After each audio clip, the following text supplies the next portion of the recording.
የ2017ን እቅድ አፈጻጸምና የ2018ን እቅድ ኦሪንቴሽን ነው የምናደርገው። ከዛ በፊት በ2017 ዓ.ም በሰቆጣ ወረዳ ሴቶች ህፃናት በርካታ አመርቂ የተባሉ ስራዎች ተሰርተዋል። በጣም ብዙ የሚባሉ ስራዎች ተሰርተዋል። እነዚህ ጥንካሬዎቻችን እንዳሉ ሆነው ቀጣይ የምናስቀጥላቸው ናቸው። ነገር ግን ደግሞ በ2017 ደግሞ ወደኋላ ያስቀሩ ጉዳዮች አሉ። በተለይ የሴቶች የመልካም አስተዳደር ችግር፣ የአፈጻጸም ችግር ብዙ በርካቶች በወረዳ ደረጃ በቀበሌ ደረጃ የተፈታላቸው አሉ። ነገር ግን ቀበሌ ላይ ከወረዱ በኋላ የማስፈጸም ችግር አለ። ይሄ ለቀጣይ ለ2018 ይዘን የምንወርደው ነው።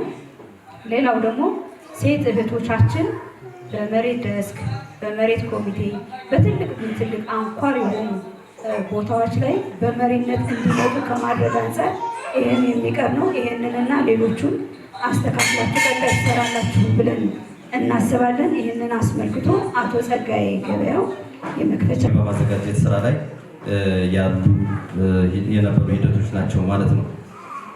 ሌላው የመልካም አስተዳደር እቅድ አፈጻጸም በተመለከተ የውጭ የመልካም አስተዳደር ከመፍታት ረገድ ቅሬታ አቅራቢዎች አሉን። የቅሬታ አቅራቢዎቹ ወጣት ሴቶች፣ አዋቂ ሴቶች ከ30 እስከ 59፣ አዋቂ ሴቶች ከ60 ዓመት በላይ ያሉ ናቸው።